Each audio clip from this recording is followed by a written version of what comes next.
একটি গাছে একটি টুনটুনি পাখি হঠাৎ একদিন ডাকাডাকি করতেছে। একটি গাছ থেকে অন্য আরেকটি গাছে যায় অনেক ডাকাডাকি করছে, জানি না কি জন্য। তাই এই ডাকাডাকি করে তার বান্ধবী আসে, তাকে জিজ্ঞাসা করলো যে আমায় তুমি কী জন্যে ডাকাডাকি করছো। সে বলল আমার কোনো বাসা নাই। তাই সেই বান্ধবীর দুঃখ দেখে তাই একটা অপূর্বভাবে একটি বাসা বানায়া দিল। সেই বাসা দেখে এই আজমা পাখিটা তাকে অনেক অনেক ধন্যবাদ দিল। তারা সেই দুইজন পাখিটা অনেক সুখে ভালোবেসে তারা থাকতে লাগলো। সেই পাখির ভাষা দেখে তারা অনেক ভালোবেসে সেই বাসাতে থাকতে আজমা আর একটা পুরুষ তার বান্ধবী দুইটা পাখি থাকতে লাগলো।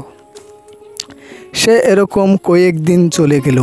চলে যাওয়ার পরে হঠাৎ একদিন আজমা মহিলা পাখিটা একদিন 3টা ডিম দিল।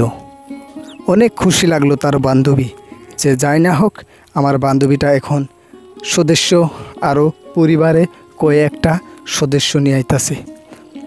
সে হঠাৎ কয়েকদিন এরকম থাকতে থাকতে একদিন আমার আজমা মহিলা পাখিটা একদিন হঠাৎ বাচ্চা ফোটানোর জন্য তৈরি হলো।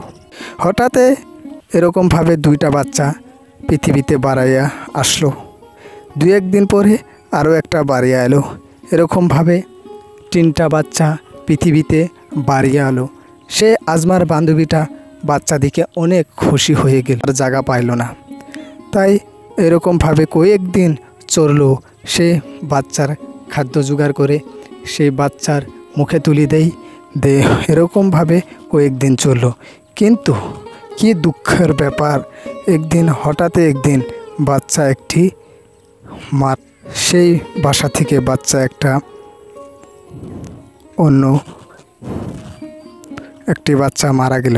সেই বাসার থেকে একটি বাচ্চা বাইর করে দিছে, যাতে এই 2টার বাচ্চার কোনো ক্ষতি না হয়। সেই পাখির মায়া দেখে এই গাছ থেকে অন্য একটা গাছে যা ডাকাডাকি করছে। তার মনের দুঃখের কথা কাকে বলবে, খুব কান্দাকাতি করতেছে।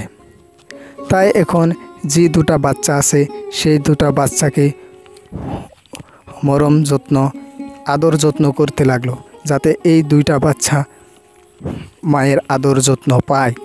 সেই আদরের দূর দূর থেকে পোকামাকড় আনে এই 2টা বাচ্চাকে খিলাইতে লাগলো।